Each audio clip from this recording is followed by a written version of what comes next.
Is there any chance in the world that Aaron Glenn's fired after the season? So there's never a 0% chance of anything, Frankie. I've learned that through the years. So there is a Yeah. 1% chance. I'll give it that.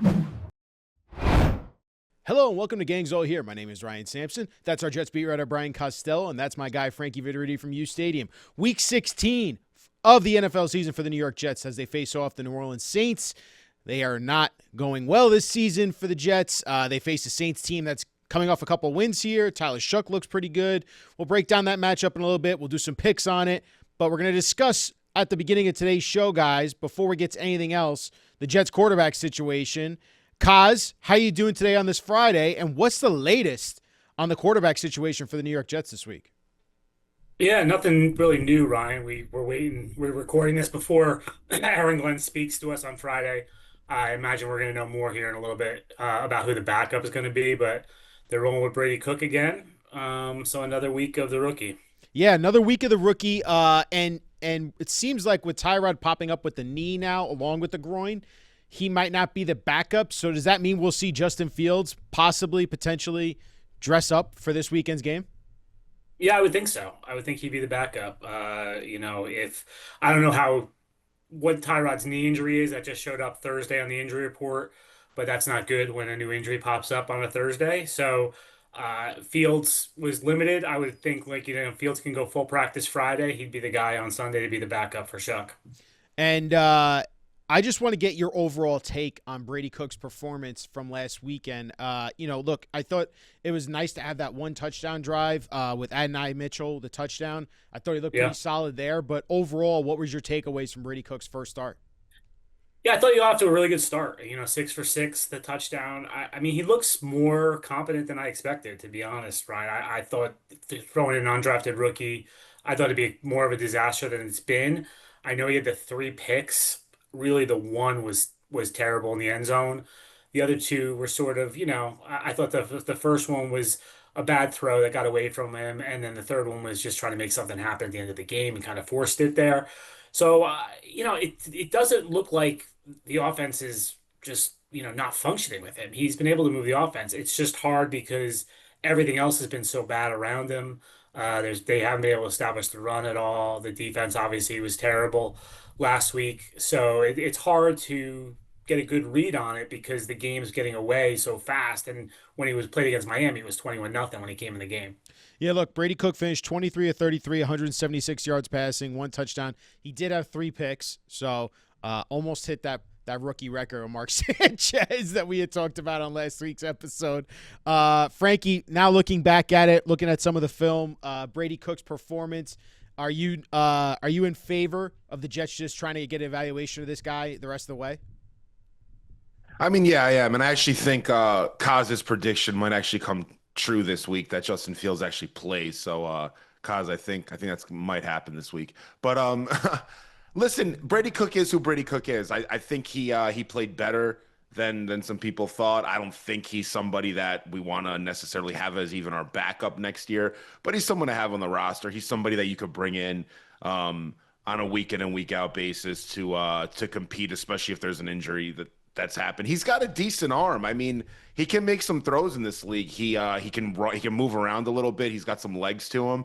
He's not unplayable, which I mean that's like the bar that we've set for ourselves here, but he can play. So, I mean, that's a plus. We have a quarterback that can at least come in and throw for 130 yards, right? Like that's a positive, I'd say, right? So Yeah, Yeah, the offense looked better with him than it did under points under Fields this season. yeah, So, yeah, it did. it there's really Yeah, that. did. you're right. I think the one thing I will say, and maybe this is just a timing thing, he was really behind, I felt like, on a lot of receivers, especially outside the He numbers. was. I felt like there were a couple of throws he really, really missed badly. And maybe that's a rhythm timing thing because this is a rhythm and timing offense with Tanner Engstrand where, you make your read and you got to hit the guys in the windows that you have to throw. So I'm looking to see like if Cook can improve that timing part and get guys in stride more. One thing I do want to highlight here, Kaz, is look, Fields was given the starting quarterback job at the start of the year, and I had asked you a couple weeks ago, and Frankie just alluded to it. I mean, will we see Fields again the rest of this year actually playing for the Jets? if he is the backup, I mean, I know he's just an injury away of playing, but uh, it feels weird like with if he's going back out there and the offense just somewhat looks better with Cook or Tyrod. So, do the Jets have any really reason to put Fields out there? Well, I mean, I just think this week if he's the backup, he's like who else is going to be the backup? You know what I mean? I think I don't think they're. I think initially they clearly don't want him to be the guy. Like they're giving Brady Cook these things, and like it's a pretty damning statement about that they gave this guy $30 million and they're playing an undrafted rookie over him if he's healthy. But I don't think they really want to play him. But like the situations I've referred to when I said Fields is going to play again are ones like Greg McElroy getting a concussion, so Mark Sanchez had to play again, right? Or situations like where Zach Wilson had to come in because Mike White got hurt, and or Tim Boyle flopped, so they had to go back to Zach Wilson. Just like really bad situations. I don't think the Jets have a plan to play Justin Fields. I just think it could happen. Yep, I hear you. It's going to be fascinating again to see what happens with Cook this week against the Saints. Saints are playing, like I said, they're playing a lot better football here. I do want to change. Fascinating is strong, Ryan. Fascinating is strong. I'm grasping at straws here, Kaz, to find some kind of things to talk about this Jets team. I mean, like, look, what's Sunday's date? December 21st, Yeah. right? I'm sure there's some last minute Christmas shopping people have to do, right? There's stuff to do Sunday where you don't have to watch this game, folks, if you don't want to.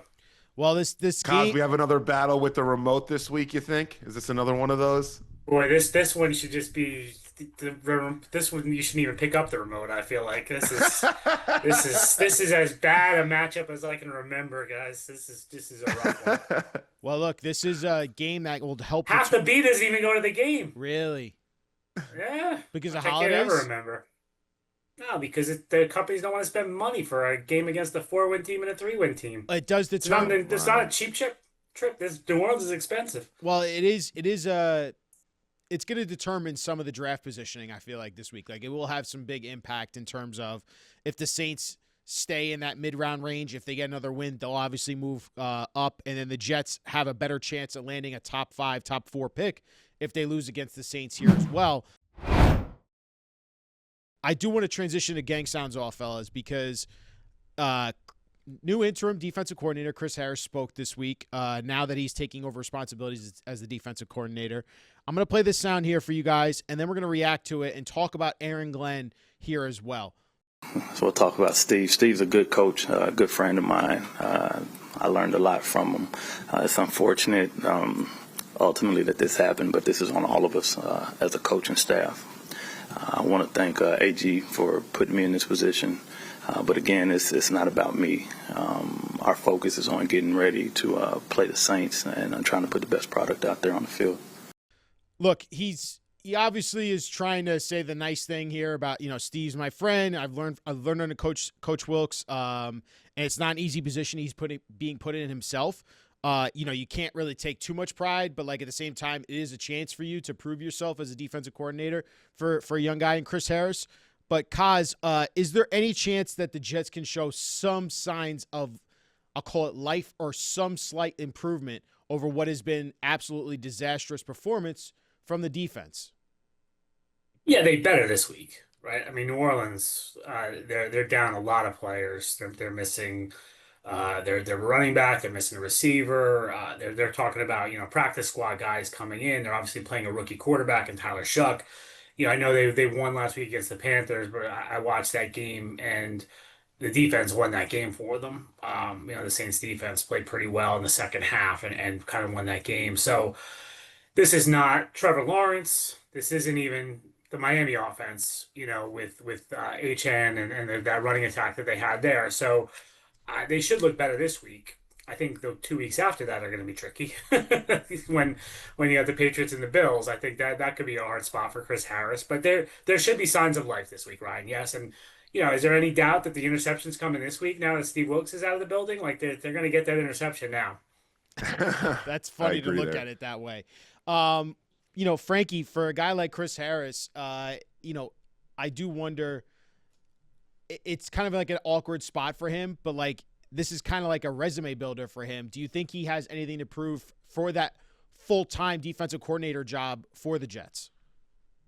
Definitely, man. I mean, yeah, this is his showcase. This is his chance to do a better job than what Steve Wilkes did, which isn't really saying much at this point. But you're gonna see them try to stop the run. There's really nobody there in New Orleans that you're really fearful of running the football. But they're one of the worst teams against the run. You're going to see what those linebackers can do. I think he'll bring more blitz pressures.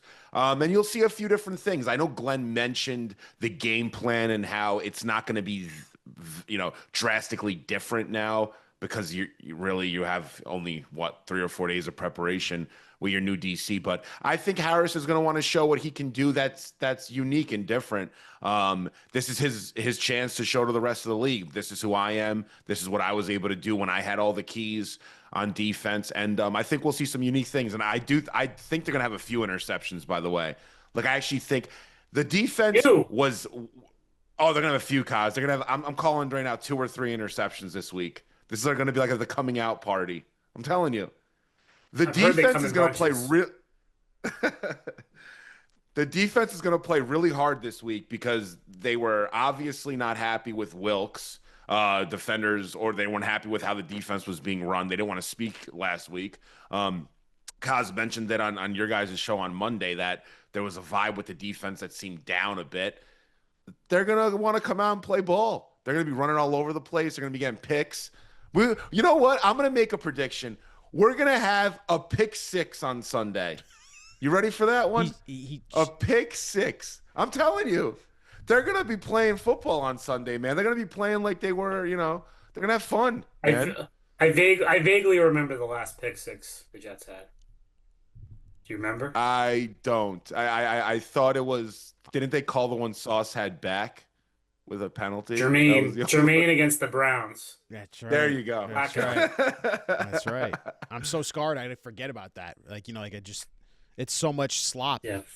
Look, Frankie's going on a roll here about how the Jets defense is going to somehow improve dramatically this weekend. What I will say, and this is the larger discussion, fellas, that we have to discuss, is the Aaron Glenn, right? Like, he now has to make a decision on who is going to be his future defensive coordinator. That's one aspect in the offseason. The current discussion around Aaron Glenn right now is how much blame should be on Aaron Glenn for how bad the defense is. Because, Kaz, we heard Aaron Glenn's comments, I think, after the game about, hey, is there a chance that you might, reevaluate who's calling defensive plays? This was after the loss against Jaguars. He goes, look, Steve is doing his system, and we're going to let him run his system to the players, and we're going to continue to believe in him, support him, whatnot. Day later, he fires him. There's a lot of heat on Aaron Glenn now because you kind of, I want to say place the blame on Steve Wilkes, but it is your scapegoat in terms of we're firing him because clearly he was not doing a good enough job. Stats prove it. Lack of turnovers prove it. The performance obviously proves it. But you came over as a former defensive coordinator, as a guy that got a lot of credit for having a strong defense in Detroit and whatnot. But how much blame should Aaron Glenn get for the lack of how this defense has really performed this year, Kaz? He gets a lot of it because he's the guy who hired Steve Wilkes. And, I wrote about it this week. Like, maybe Glenn should be calling the defense. Like, it's strange to me when these guys become head coaches and then don't do what got them the job. Like, that helped them get the job. The Jets were looking for a leader, so that was part of it. But, Aaron Glenn wouldn't have been on the radar in head coaching circles if his defenses didn't play well in Detroit. And I talked to a bunch of people, and like one of the stranger aspects of it is there's for some reason a lot of defensive coaches don't call the plays. You look around the league, I counted 4: Todd Bowles, Mike McDonald, Dan Quinn is calling them, and Sean McDermott calls them. But a lot of defensive coaches don't. But what they do is what Saleh did when he was here, or what Todd Bowles did when he was here. It's their system.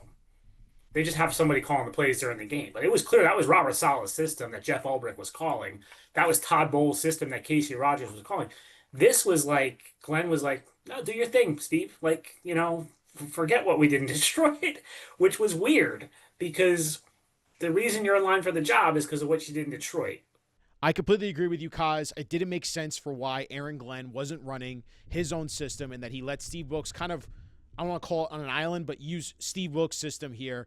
And clearly it was a failure. I did do some research, though, Kaz, before we came on this show about Aaron Glenn's previous run as as a defensive coordinator, because I don't believe after doing this research that Aaron Glenn was as good of a defensive coordinator as he was getting praised for in Detroit. And I The wonder, stats are terrible. the The stats stats are are terrible. horrible. They're horrible. Yeah.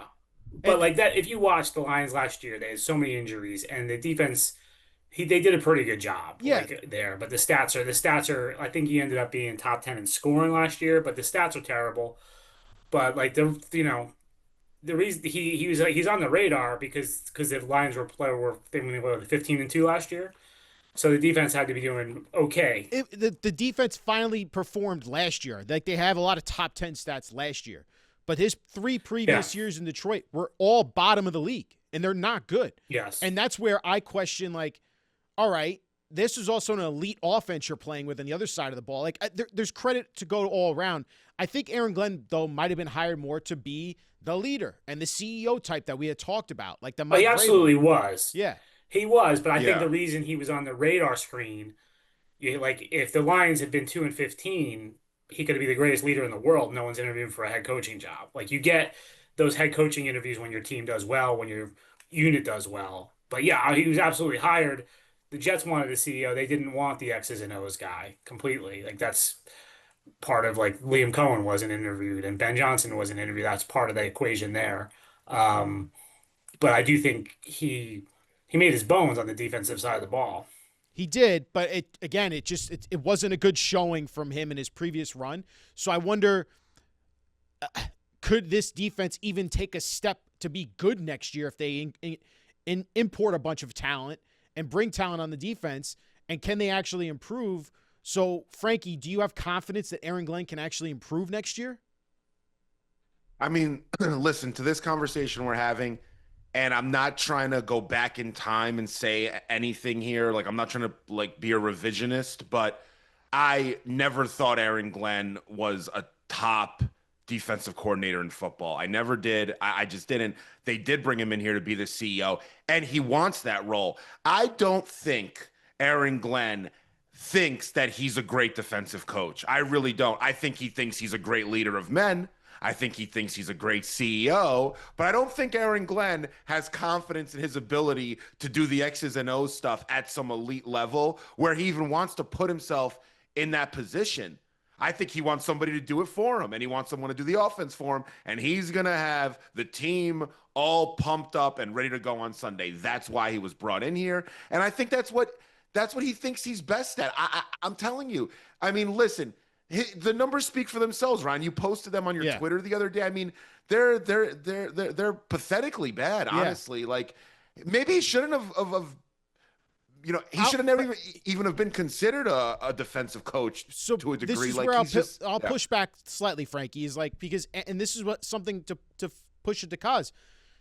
He told you guys in the media and us as the fans in multiple press conferences, I want to have my hand in the offense. I want to have my hand on the defense. I want to have my hand all over this team. I know that's a CEO type, but he has told us that he has schematic beliefs in how an offense should run, how a defense should run. Like that is the message he has conveyed to us. And am I wrong in reading it that way, Kaz? And the fact that he wants his hand in those things, that's a poor reflection on him right now. Yeah, he's the head coach. Like I mean, I remember when Saleh got fired, and I said to somebody, it's not his fault that like Nate Hackett was a disaster. And they said, well, he hired him. And I said, yeah, that's Yeah. fair. That's what the head comes with being the head coach. The buck stops there with everything. So yeah, I'd be careful with the stats though, right? Like the Jets defense last year was top five in 2024. Was it a top five defense when you watched it? Not against the run, but they were good in a lot of other areas, in my opinion. Top five in 2024. This is when Ulbrich was the head coach. They were a top five NFL defense. Was that in a yards allowed, a points allowed? Like, what were they Yeah. top five in? Yeah. Yes. Yards allowed. So they always say, oh, they're top five defense. Yeah, I mean, Like the stats get a little skewed by game situations and like with that Jets team, they were down by so much. So like the other team would basically run the clock out starting in the third quarter sometimes. And so I'm not saying Aaron Glenn is a defensive genius, but that's how he rose through the ranks. Like that's how he got here. Is he might, Dan Campbell must have thought he was a good secondary coach. That's why he hired him as defensive coordinator. He lasted 4 years in Detroit because Dan Campbell thought he was doing a good job with the defense. He got head coaching interviews. I get it. Like the Jets hired him to be a CEO.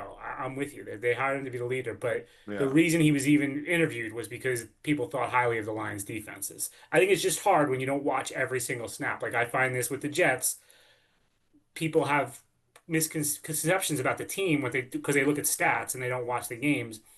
It gets a little tricky. Can Context I bring up matters a one quick lot. Yeah, point? go ahead, Frankie. Go ahead. Yeah. No, one quick point about Aaron Glenn in Detroit. You're not going to have an easier job as a defensive coordinator than being the defensive coordinator of those Ben Johnson Lion run teams, like those offenses. I'm telling you, that is as easy of a job as you're going to get. And I'm not trying to downplay what he did in Detroit, but those offenses were putting up 34, 35 points a game. I mean, like, those you're going to get bailed out by your offense all the time because they're putting up those many points. Now, he did deal with a lot of injuries, and again, Brian, to what Kaz was saying, I do think they felt that this guy was a leader of men. And I know we've said that a million times, Yeah. but like that's why they hired him. They didn't hire him for his defense, I don't think.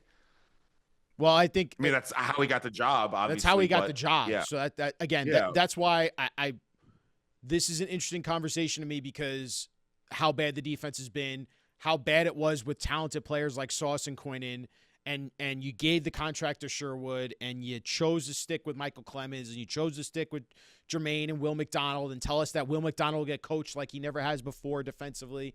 It's been bad all around defensively, and context does matter, Kaz. I hear you. Don't get too much in the stats. I pulled the stats, even though for third down situation, red zone situations, he's bad in all of it in his run with the Lions. So that's where like I question what was he really great at defensively. But I guess this is where we push forward, and the pressure is now on him to hire the right people to be there defensively for them. Do you have any sense, or is it still too early for us to even start naming candidates for the defensive coordinator job? No, I think it's too soon Okay. right now. I don't think they're focused on that yet. They're not. That'll happen right as soon as the season ends. They'll start with the names. But I think the names that are out there are ones that make sense. That people are talking about, but I don't think anything's real yet. Yeah. Certainly something to watch for as we get into the offseason. All right, let's transition to the game itself. Like Kaz said, it's going to be a tough one for fans to really even try to digest and watch, but we do try to ask each one of you to come up with some key matchups for this game. If you got them, I would love to hear them. I'll start with Kaz. What's your key matchup for Jets versus Saints? It can't be the Jets fans versus the remote again. No, I won't go there again. I think it's Breece versus the Saints defense. Can they get something going in the running game? Because like I said before, it's hard to evaluate Brady Cook. They couldn't run the ball at all against Jacksonville, which I thought was strange. I mean, Isaiah Davis had the one long run, but they never really established anything. Can they need to have any success with Brady Cook at quarterback? They need to get Breece going. Can they do that against this Saints defense? That's my matchup. Frankie, what do you got for key matchup this weekend? I like. So we have Brees now 3 weeks in a row as a key matchup. Ryan, Kaz, Ryan, and I actually had a big argument about Brees Hall on the post game show. He's like, "Stop talking about Brees. It doesn't matter. He didn't get enough looks." He had the knee injury last week. I don't think he looks healthy. But am I Kaz, does he look healthy out there? I was being a little unfair, but Ryan, he hasn't had a good game in a month. I also don't think in actual fairness, I don't think he's getting many. Maybe I'm wrong, but I don't think he's getting. I've looked at the film. I don't think he's getting much rush lanes from this offensive You're not line. wrong. They're not. They're not. Yes, yeah, but you're not wrong. But I can't remember what game it was. Was it Cleveland? What was the game when he was like jumped out of the hole? It's He avoided the Cleveland. It's guy. Cleveland. When we can't praise him for that, for like he's not getting anything, he creates stuff, and then say, oh, he's not getting stuff. Like when it doesn't work, like that's what he's supposed to do. He's supposed to be able to create stuff when it's not there. Yeah, I don't know how bad the knee injury is. Like he missed a practice last week. He's out there this week practicing. That's always a tricky thing, but he's dealing with something. He didn't strike me as like, oh my God, he looks completely unhealthy. The only flag I saw was he barely played in the third quarter. So I thought that was probably related to his knee. But then he came in, he played in the fourth quarter. So yeah, I'm not sure what to make of it. Well, I think so. Frankie would like to ask you this, and I'll let him ask you. It's about the Breece's future with the team. Go ahead, Frankie.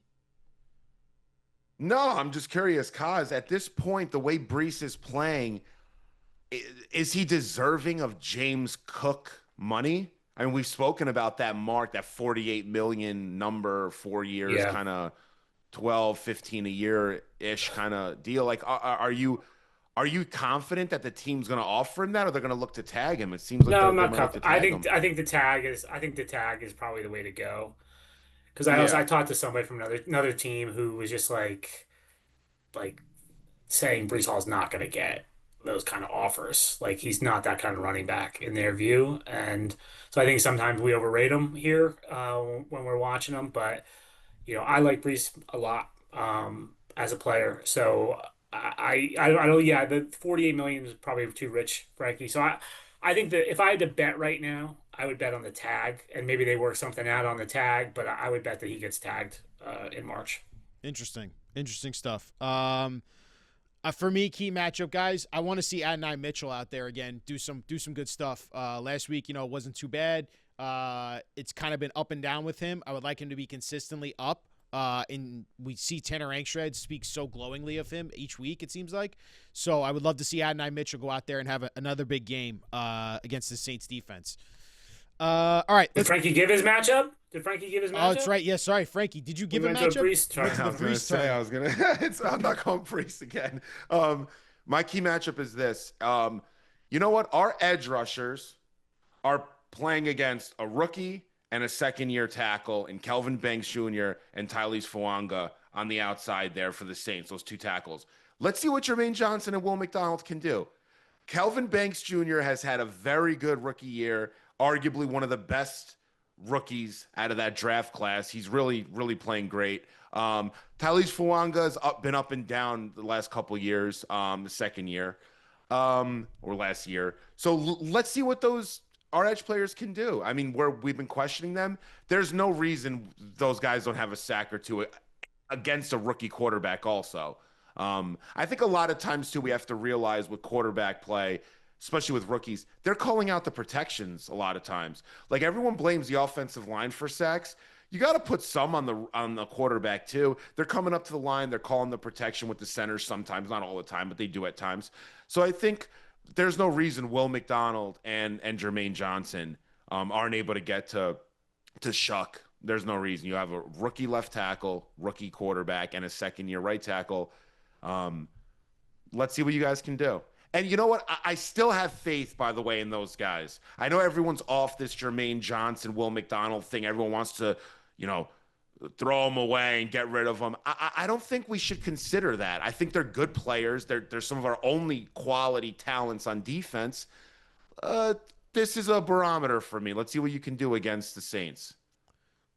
Hasn't been good. Nothing's been good defensively for the Jets. It hasn't. They haven't done anything. Yeah. All right, let's go to trivia.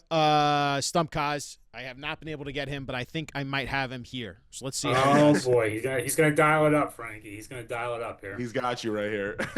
The last time the Jets beat the Saints was on November 3rd, 2013. The Jets defense Right. The Jets defense had two interceptions that game versus Drew Brees. Kaz, can you name me the two Jets defensive players that had interceptions in that game? Oh man, against the Saints in 2013. Jeez, I can give you That's a one phenomenal really trivia strong question, hint. by the way. I can give you one really give me a strong hint. hint. One player is going to be playing in this weekend's game. Demario Davis. Bang! That's one. No, he gave me a good hint. How about that? Demario Davis is an insane career. They should have never let him go. I'll go Darren Walls. I'm sorry, Kaz. It is not Darren Walls. It was Mr. Ooh. Antonio. I don't know how to get a vasectomy. Cromartie. Antonio Cromartie. I thought that was too easy. That would be Crow. Yeah, Trying Crow. to go deep on the bench. So look, the Jets. If Frankie's prediction comes right and Kaz comes right, we should have at least one interception, possibly two, and then maybe the Jets can win a football game. Let's go to over-unders and picks. We got to go through these quick because Kaz has to talk to Mr. Aaron Glenn here in 10 Yep. minutes. Last week, Kaz, you were 3-3. Frankie, you were 4-2. So Kaz, that puts you About up. damn time. Yeah. Kaz is 49-42. He's up 7 units, stays the same. Frankie, you're now 39-52, so you're down 13 units on the season. Let's go into this week's over-unders. Starting with Tyler Shook, 217.5 pass yards. Kaz. Oh, 217. That's how bad this Jets defense is. I'm gonna go under, right? Okay. Frankie. I was gonna go under, but the more and more I think about this defense, it's terrifying. I'm gonna go over. Didn't you just say the Jets defense is going to ball out this week? Yeah, Yeah, it's gonna be. I was Yeah, ready to say, think this they're is going gonna. to be the greatest performance. This is going to be the greatest defensive performance in the Superdome since the '85 Bears That's the won the way Super Frankie Bowl. was hyping him up, and now they're going to give up a bunch No, of yards he's to gonna Tyler have Shook. 235, 240 yards. He's gonna throw a few picks. It's gonna be a pick Ugh. six. This is gonna be a little bit of two bad teams kind of a bad shootout we're gonna have here, guys. It's gonna be a high scoring one on Sunday, guys. Brady Cook, A lot of points. 166.5 pass yards. Kaz. Over. Frankie. I'm gonna go over too. All right, let's talk about Chris Olave, 60.5 receiving yards. Kaz. Over. Frankie. Same over. Adonai Mitchell, 80. They got him at 40.5 receiving yards. Kaz.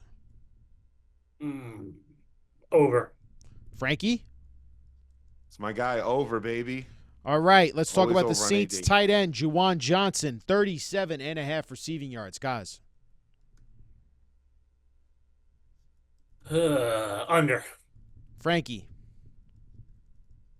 I'm gonna go over. Breece Hall, the man that we just talking about, 59.5 rushing yards. Kaz. Over. Frankie. I'm gonna go under. Yep, I knew Believe it. it when I I see knew it. it. He believes it when he sees it. All right. I'll start with we all picked the Jaguars last week. Obviously, the score was 48-20. Frankie was probably the closest in terms of score with 31-27, I guess. So, Frankie, you go first in your pick this week. Do you have our records? You have our records, right? I on do. the, So, Kaz the is 10-4, games? Frankie's 9-5, and I am 9-5. So, we're one game behind you, Kaz. Okay. Pretty good. Pretty good. Pretty good. Yeah, we're pretty good at picking these impressive, Jets team to actually. lose.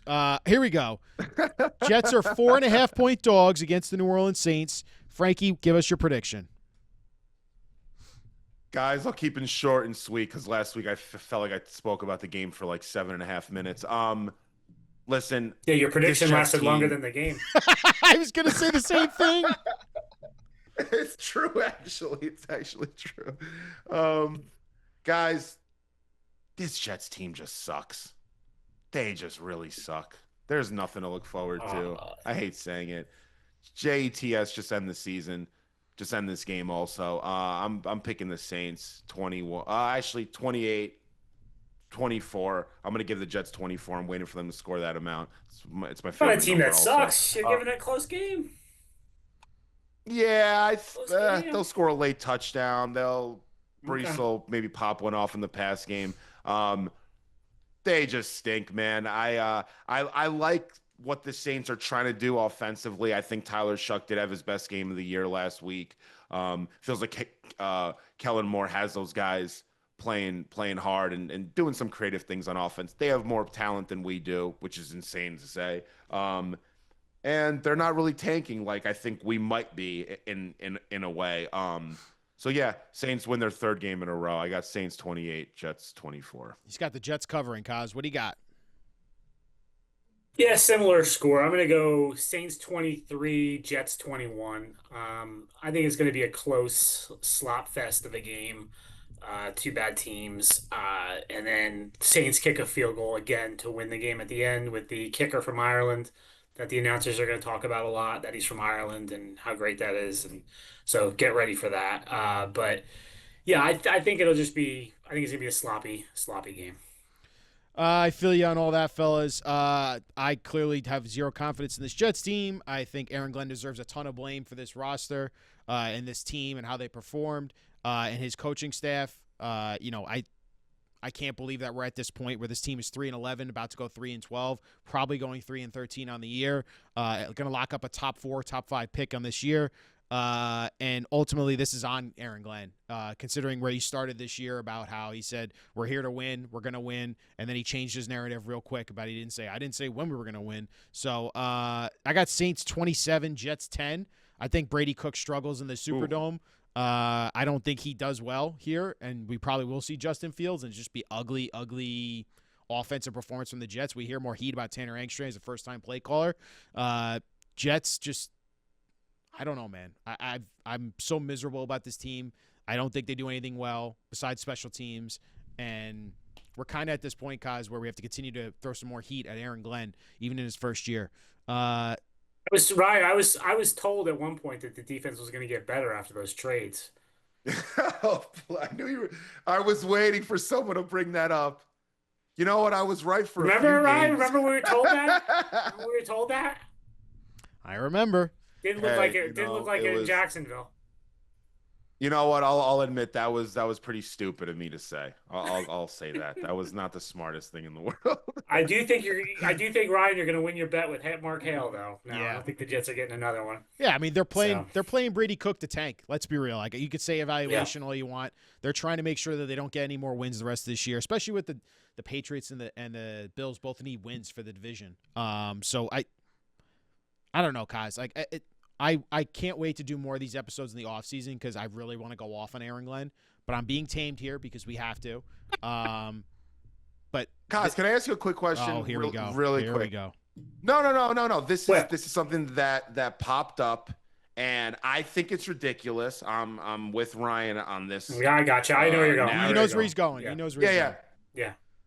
Is there any chance in the world that Aaron Glenn's fired after the season? So there's never a 0% chance of anything, Frankie. I've learned that through the years. So there is a Yeah. 1% chance. I'll give it that. There you because go. I'm with because you. I give everything a 1% chance.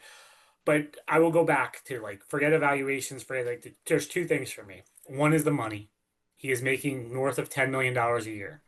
He has 4 years left on his contract. There is no way Woody Johnson is paying $40+ million. It's more than 10 million. $40+ million to make him go away. That's not happening. And they gave you the answer to the test at the trade deadline, right? There's no way that they all would have said, all right, let's trade our 2 best players on defense if they're worried about their jobs. They were told, they were assured they're going to be back next year. At that point, I'm positive of it that had to be the case. You don't make those moves if you're not promised that. But the big thing to me, the thing that's kind of not debatable to me is the money. There's no way Woody's eating that money. So and in Florida, I think was just throwing it up against the wall the other day. I don't think he wasn't reporting that or anything. He was just kind of saying, No, he "Oh, wasn't. could happen." But I know. yeah. So yeah, no, I don't think there's any way that's going to happen. Yeah, I agree with you, Kaz. He also has to get a chance to pick his quarterback and actually run with that. So we'll see how it goes. I appreciate you, Kaz. Follow his coverage throughout the weekend, and we'll catch you next time, fellas.